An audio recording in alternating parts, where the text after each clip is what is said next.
মসজিদের ইমাম মুয়াজ্জিন শুধুমাত্র ইসলামী আন্দোলন করার কারণে ঘর সারা বাড়ি সারা করেছে। ওরা অন্ধ মানুষকে মামলার আসামি বানাইছে, কথা বলে ঠিক কি না? এই জন্য ইসলাম মানার কারণে, ইসলামী আন্দোলন করার কারণে, শুধুমাত্র দিনের কথা বলার কারণে জঙ্গির নাটক সাজাইয়া মিথ্যা তহমত দিয়া এদেশের শ্রেষ্ঠ সন্তান ওলামা ইকরামদের জেলেবন্দি করা হয়েছিল। আমার ভাইয়ের আল্লাহ রাব্বুল আলামিন বলেন, ইন্নাল্লাযীনা ক্বালু রাব্বুনাল্লাহ। আমার আল্লাহ রাব্বুল আলামিন বলেন, নিশ্চয়ই যারা বলে আমি তাদের রব, সুম্মাস্তাকামু, এই কথার উপরে যারা ইস্তেকামাত থাকে, অবিচল অটল থাকে, ভালো করে বুঝবেন আল্লাহ আমাদের রব, এই কথার উপরে যারা টিকে থাকতে চায়। আপনাদের এলাকায় রাস্তা আছে না নাই? রাস্তার দুই ধার দিয়ে গাছ আছে না নাই? এ বাজান যখন ঝড় আসে, আইলা, নার্গিস, হুদুদ, সনি, ফনি, মিথিলি, মিগজাউম, এই যে নানান ধরনের ঘূর্ণিঝড় যখন আসে, দেখবেন রাস্তার গাছগুলো ভেঙে রাস্তার উপরে পড়ে থাকে। আমার কথা কি বোঝেন না? একটু আওয়াজ দেন, আমি করবো আওয়াজ, আপনারা দেবেন আওয়াজ, জবাব দিবেন ঠিক ঠিক। আলোচনা হবে কমপ্লিট, শ্রোতাদের স্পিরিটে বারে বক্তার হিট, আলোচনা হবে জায়গা মতো হিট। একটু সহযোগিতা করা লাগবে। বলেন তো, রাস্তার গাছ ভেঙে যায় কিনা? আবার কিছু গাছ দেখবেন মজবুত ভাবে শিকড় নিয়ে দাঁড়িয়ে থাকে, কথা বলে ঠিক কিনা? আল্লাহ তাআলা বলতেছেন, সুম্মাস্তাকামু, যারা ইস্তেকামাত থাকবে, দৃঢ় থাকবে, মজবুত থাকবে, আল্লাহ আমার রব, এই কথার উপরে টিকে থাকতে হলে, আল্লাহ আমার রব, আমি আল্লাহর গোলাম, আল্লাহ আমার রব, এই কথার উপরে টিকে থাকতে গেলে আপনার উপরে মামলা আসবে, হামলা আসবে, নির্যাতন আসবে, জুলুম আসবে, ঘর ছাড়া করবে, বাড়ি ছাড়া করবে, দেশ ছাড়া করবে। হাজারো নির্যাতন জুলুম সহ্য করতে রাজি, হাসতে হাসতে মুসলমান ফাঁসির দড়িতে ঝুলতে রাজি। আল্লাহ আমার রব, এই কথার উপরে টিকে থাকতে হাসতে হাসতে সব নির্যাতন জুলুম সহ্য করা লাগবে। এরপরেও জালেমের কাছে মাথা নত করা যাবে না। দেখেন নাই,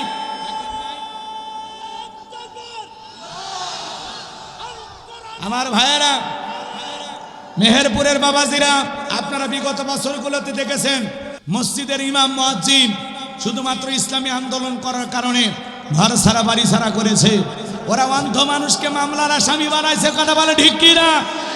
আমার ভাইয়েরা, অনেকের স্ত্রী থাকার পরেও ঘরে ঘুমাইতে পারে নাই, বাঁধঝাড়ে ঘুমানো লাগছে, ধান খেতে ঘুমানো লাগছে, কথা বলে ঠিক কি না?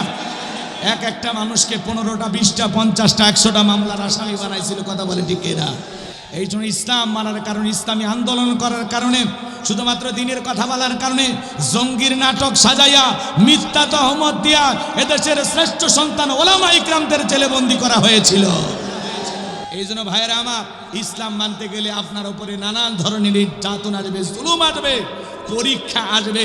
নিজেকে যদি মুমিন দাবি করেন, পরীক্ষা দিয়ে উত্তীর্ণ হয়ে জান্নাতে যাওয়া লাগবে। হ্যাঁ, আপনি মনে করলেন না আমি মুমিন, এতটুকু বললেই জান্নাত। জান্নাত কি মামুর বাড়ির ডাল? গেলে এক ডাবু খাইতে দেবে? জান্নাতে যেতে হলে পরীক্ষা দিয়ে জান্নাতে যাওয়া লাগবে। আল্লাহ বলতেছেন, মানুষেরা কি মনে করেছে ঈমান এনেছি, এই কথা বললেই ছেড়ে দেওয়া হবে? তাদের কি কোনো পরীক্ষা করা হবে না? কথা কয় না। তাহলে দুনিয়াটা পরীক্ষার মাঠ। আপনি আমি পরীক্ষা দেওয়ার জন্য আসছি। মামলা হবে, হামলা হবে, নির্যাতন হবে, জুলুম হবে। কোরআন ঈমানটি নিতে পারে, হাজারো জুলুম নির্যাতন মুমিন সহ্য করবে, কিন্তু বাতিলের সাথে আপোষ করবে না। কথা ক্লিয়ার নাকি ভেজাল আছে? লিল্লাহে তাকবীর। ওরা যে কি করেছে আপনারা ভুলে গেছেন? একটু অপেক্ষা করেন আমার ভাইয়ের। আমি যে কথা বলতে চাচ্ছিলাম, ইন্নাল্লাযীনা ক্বালু রাব্বুনাল্লাহ, নিশ্চয়ই যারা বলে আমি তাদের রব। ও মেহেরপুরের বাবাজিরা, আসমানের দিকে শাহাদত আঙ্গুলে দ্বারা ইশারা করে চিৎকার মেরে ডেকে বলেন, তোমাদের রব কে? আর একটু জোরে ডাকতে বলেন আল্লাহ। ভালোবেসে ডাকতে বলেন আল্লাহ। আর একবার বলেন আল্লাহ। এই যে আল্লাহ আল্লাহ বলে ডাক দিলাম, আমাদের আল্লাহ খুশি না বেজার? দুনিয়াতে যদি বাবাকে ডাক দেন, বাবা বাবা, বাবা রাগান্বিত হয়, অত বাবা বাবা করিস কেন, কি হয়েছে তোর? কি মরণের বিজ্ঞার উঠছে? ধমক দেয়। মাকে যদি ডাক দেন মা মা মা, মাও রাগান্বিত হয়, অত মিয়া মিয়া করিস কেন? বিয়ে দিলে 2 বাচ্চার বাবা হবে, তো মিয়া মিয়া চাললো না। ভাইকে যদি ডাক দেন ভাই ভাই ভাই, লিটন ভাই, সাদুত ভাই, রুবেল ভাই বলে আর একবার ভাই করলে তুলে আসার মেরে ভুরি বাই করবো।